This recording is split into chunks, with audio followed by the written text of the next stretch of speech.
Chover na terra que se quebra, crio a beleza, a força e o som das cachoeiras. Texto da palavra de Deus, que está escrito em Isaías capítulo 53. Eu vou ler esse texto bem pausadamente. Isaías 53, ele diz assim: quem creu em nossa pregação? E a quem foi revelado o braço do Senhor? Porque foi subindo como renovo perante ele, e como raiz de uma terra seca. Não tinha aparência nem formosura. Olhamos-lo, mas nenhuma beleza havia que nos agradasse. Era desprezado e o mais rejeitado entre os homens, homem de dores, e que sabe o que é padecer. E como um de quem os homens escondem o rosto, era desprezado e dele não fizemos caso. Certamente ele tomou sobre si as nossas enfermidades e as nossas dores levou sobre si. E nós o reputávamos por aflito, ferido de Deus e oprimido. Mas ele foi traspassado pelas nossas transgressões e moído pelas nossas iniquidades. O castigo que nos traz a paz estava sobre ele, e pelas suas pisaduras fomos sarados. Todos nós andávamos desgarrados, como ovelhas, cada um se desviava pelo caminho, mas o Senhor fez cair sobre ele a iniquidade de nós todos. Ele foi oprimido e humilhado, mas não abriu a boca. Como cordeiro foi levado ao matadouro, e como ovelha muda perante os seus tosqueadores, ele não abriu a boca. Por juízo o opressor foi arrebatado, e de sua linhagem quem dela cogitou? Porquanto foi cortado da terra dos viventes, por causa da transgressão do meu povo foi ele ferido. Designaram-lhe a sepultura com os perversos, mas com o rico esteve na sua morte, posto que nunca fez injustiça, nem dolo algum se achou em sua boca. Todavia, ao Senhor agradou moê-lo, fazendo-o enfermar. Quando der ele a sua alma como oferta pelo pecado, verá a sua posteridade e prolongará os seus dias, e a vontade do Senhor prosperará nas suas mãos. Ele verá o fruto do penoso trabalho de sua alma e ficará satisfeito. O meu servo, o justo, com o seu conhecimento, justificará muitos, porque as iniquidades deles levará sobre si. Por isso eu lhe darei muitos como a sua parte, e com os poderosos repartirá ele o despojo, porquanto derramou a sua alma na morte. Foi contado com os transgressores, contudo levou sobre si o pecado de muitos, e pelos transgressores intercedeu.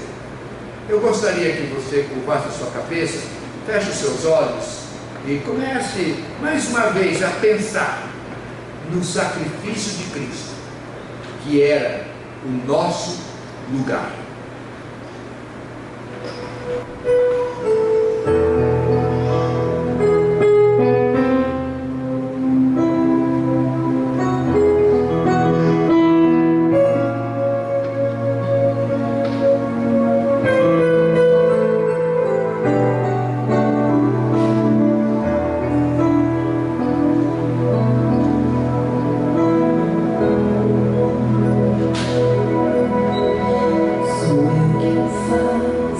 Chover na terra que se quebra, crio a beleza, a força e o som das cachoeiras. Transformo o simples gotejar de um olho d'água num ribeirão que mais parece um oceano, desenho o curso desses rios com meus dedos. O meu amor condensa e faz nascer o orvalho. De que me serve tudo isso quando agora todo meu ser reclama e clama: tenho sede.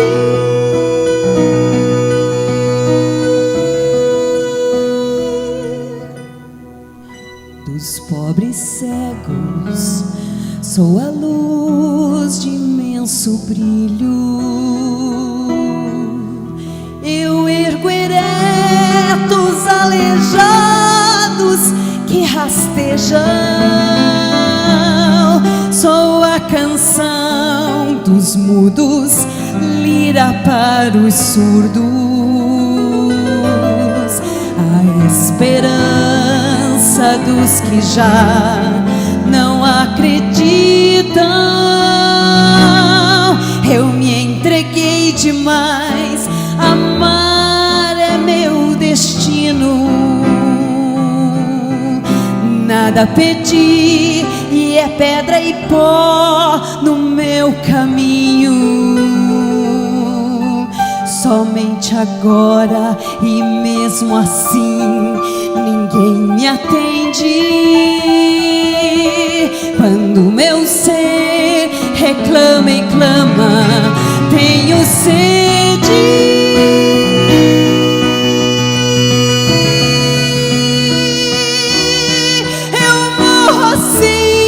Sedento em mar de ingratidão, na uma seca nasce a flor do meu perdão. Transformo a cruz em uma fonte de água viva para todo aquele que clamar. Eu tenho sede.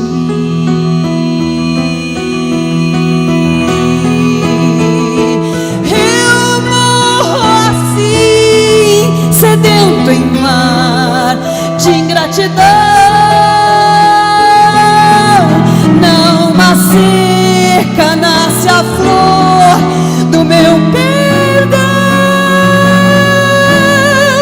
Transforma a cruz em uma fonte de água viva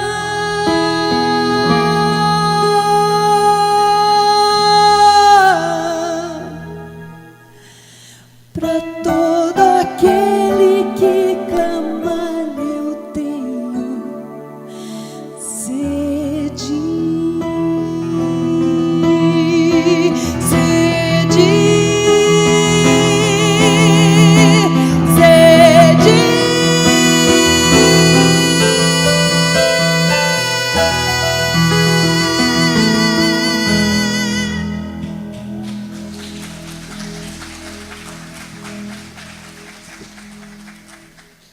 Querido Deus, eu quero em nome de Jesus, mais uma vez te pedir que tu liberes do teu Espírito Santo sobre nós, que a tua palavra que foi lida seja agora exposta e que alcance cada coração aqui presente, que seja algo que venha do teu coração para o nosso coração e que todos nós sejamos alimentados em nome de Jesus. Amém. Eu queria iniciar fazendo algumas perguntas. O que você faria se você soubesse que morreria ainda jovem? Logo que você tivesse consciência da vida, você soubesse que ainda na juventude a sua vida seria ceifada. O que você faria se você soubesse que você não iria morrer, mas iria ser morto. Ou seja, não teria uma morte natural, mas seria assassinado, e ainda jovem. O que você faria se você soubesse, ao sair para uma viagem, que essa viagem seria interrompida e você não chegaria até o final? São essas e algumas outras perguntas que poderíamos fazer para a reflexão neste início de mensagem. Pois bem, o texto que nós lemos fala da morte de Jesus, de como ela aconteceria, quando aconteceria, dá detalhes da morte de Jesus. E é importante que nós entendamos que esse aviso, que essa profecia foi dito cerca de 700 anos antes do nascimento de Jesus. Cerca de 700 anos. Então, quando Jesus nasceu, ele já sabia do que aconteceria com ele, o que aconteceria com ele, quando aconteceria, como seria.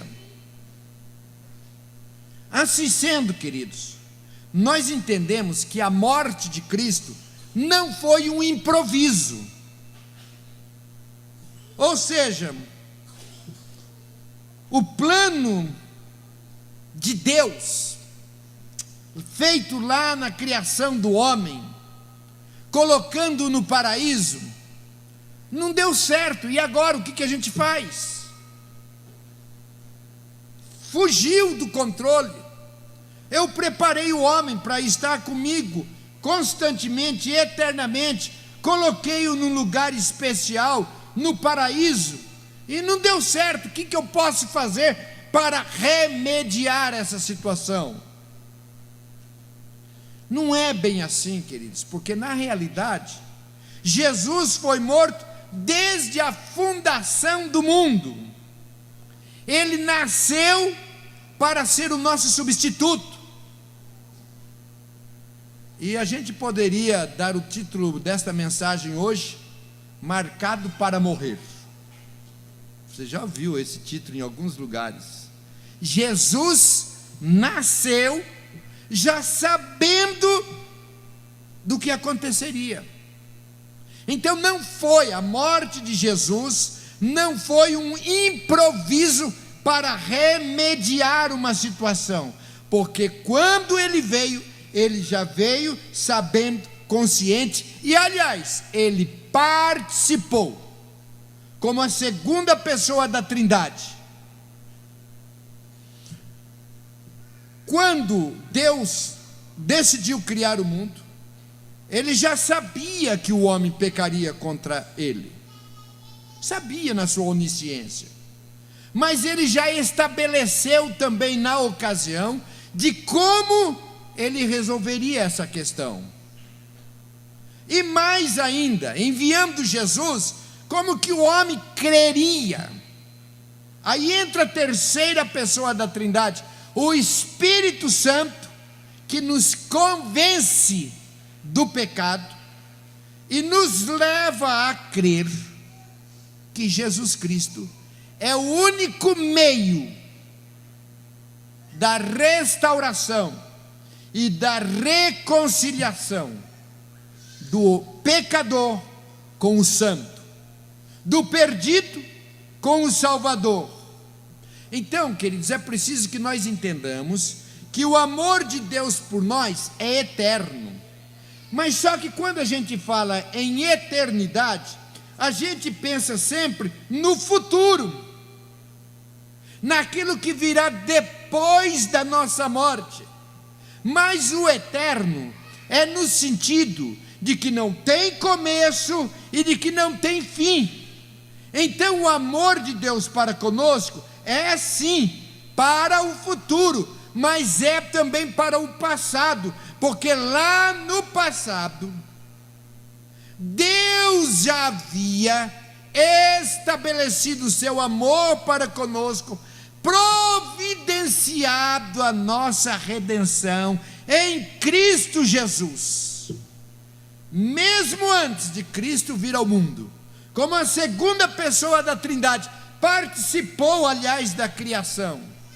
E ele já sabia que ele viria no tempo de Deus, Pai, para a nossa redenção.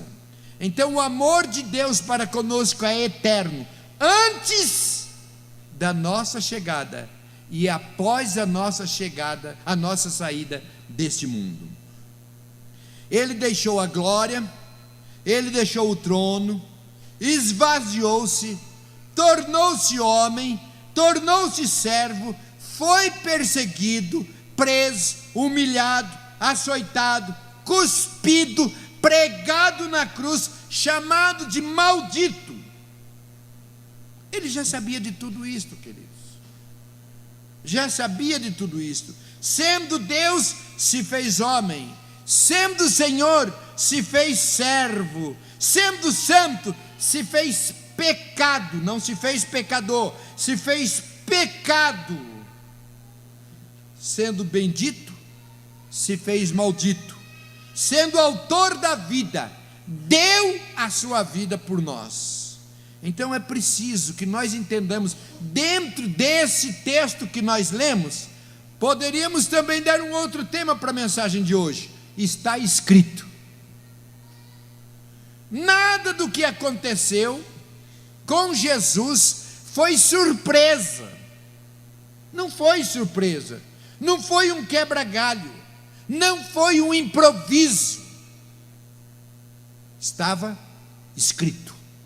Por isso que nós lemos um texto de 700 anos antes de todo esse acontecimento.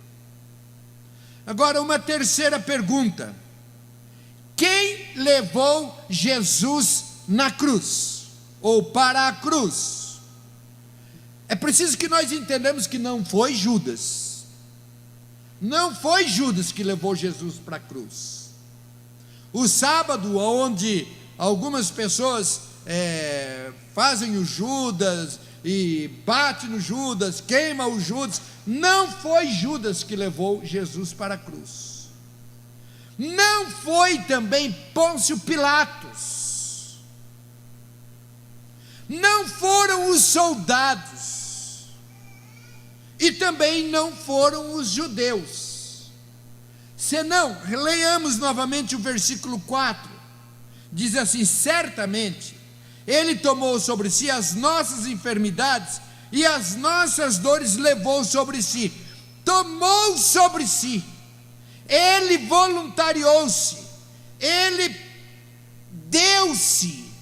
Ele entregou-se. Ele permitiu-se. Foi uma atitude dele por nós. É claro que ele podia dizer: eu não quero, eu não vou e eu não faço. Aliás, ele foi até desafiado para que ele não fizesse isto. Mas ele sabia que ele veio com este objetivo. O versículo 5 diz assim: ele foi traspassado pelas nossas transgressões e moídos pelas nossas iniquidades. Versículo 8, parte B, diz assim: por causa da transgressão do meu povo, foi ele ferido. Versículo 12: ele levou sobre si o pecado de muitos. Então, queridos, na realidade, quem levou o filho para a cruz foi o Pai.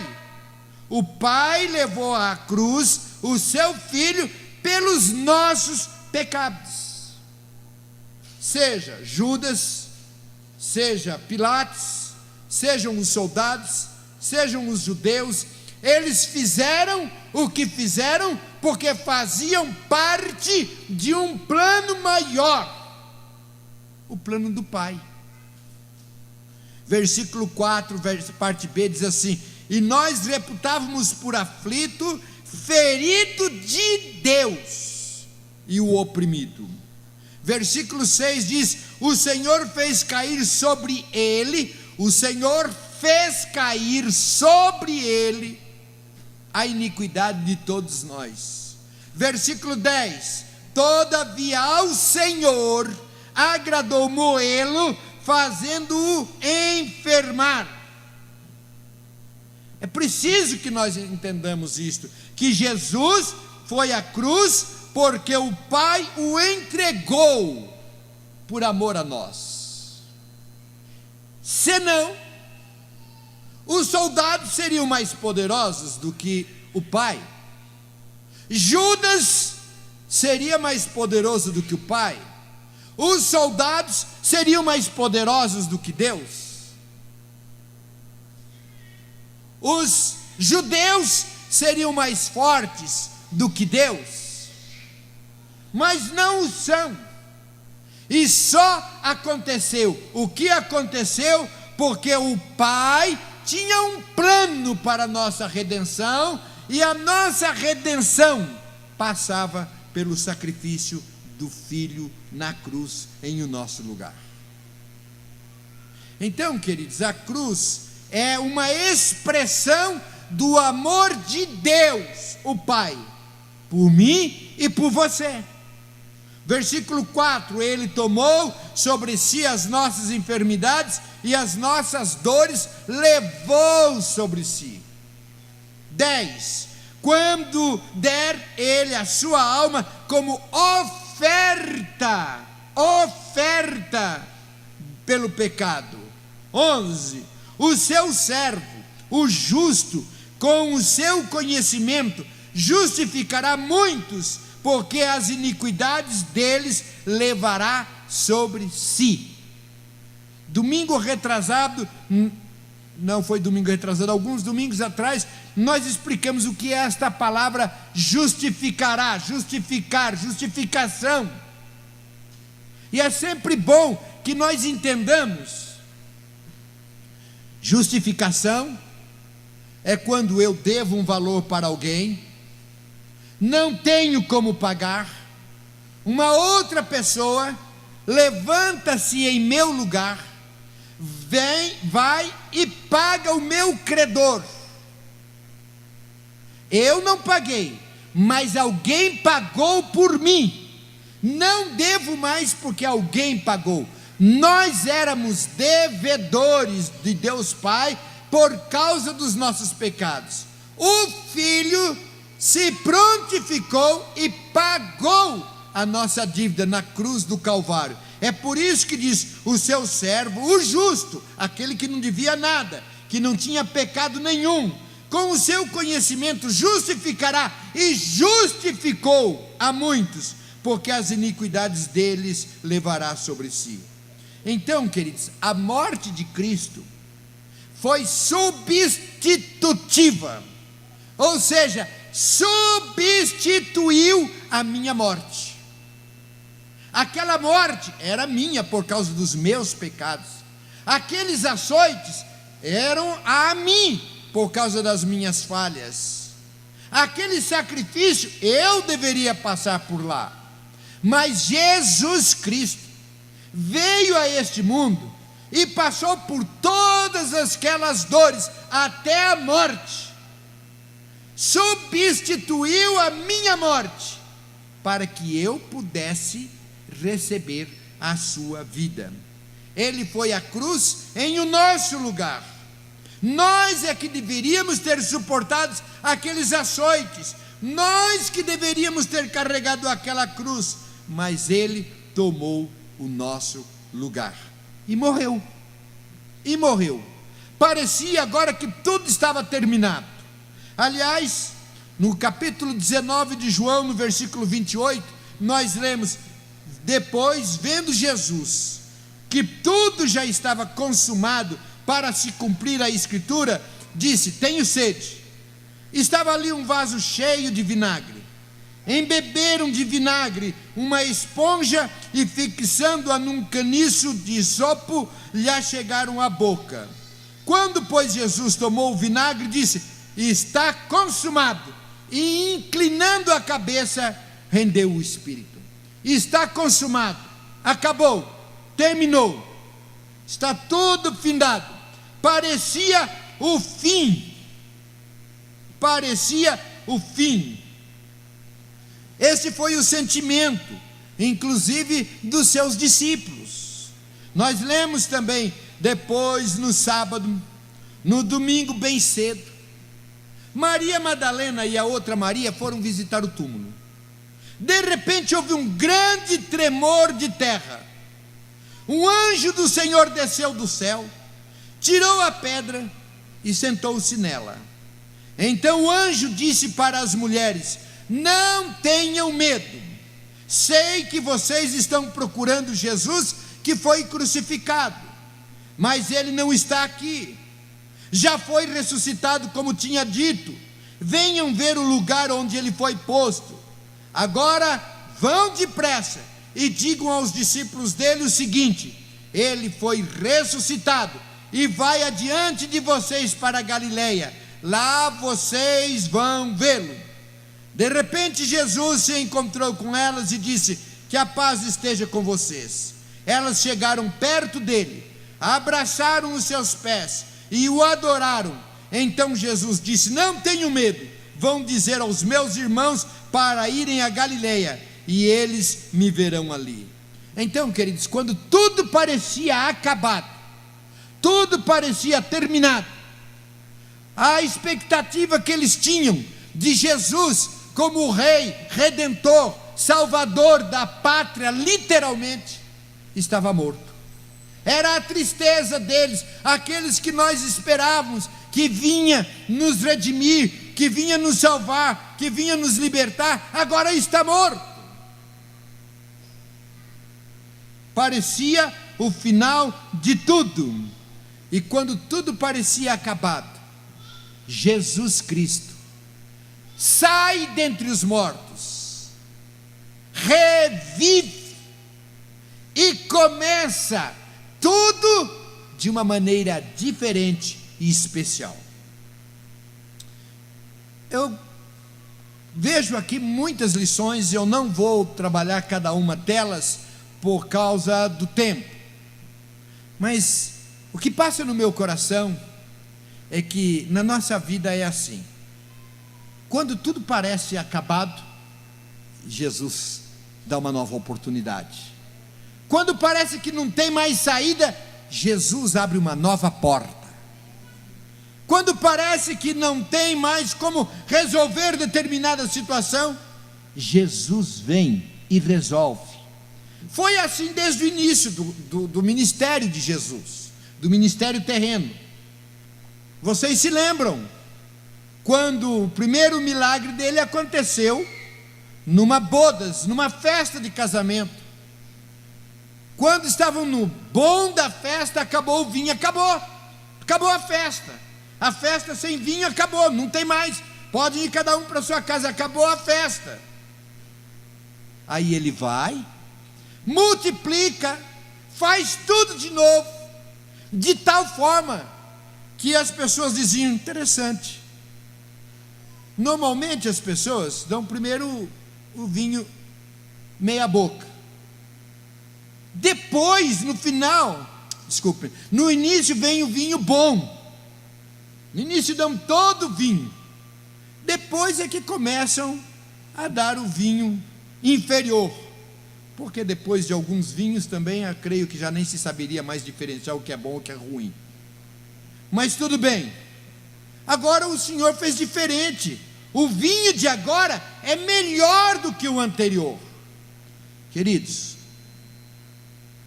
sendo bem objetivo e rápido, Deus tem sempre o melhor para nós, e a oportunidade do recomeço. Com Jesus, tudo na nossa vida pode ter um novo começo.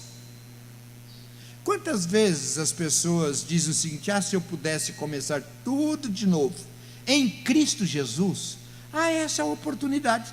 Sempre, sempre. Quando tudo parecia terminado, quando tudo parecia acabado, a expectativa que eles tinham tinha se findado também ali na cruz. E agora? Como que vai ser? Aliás, eles estavam até escondidos, com medo.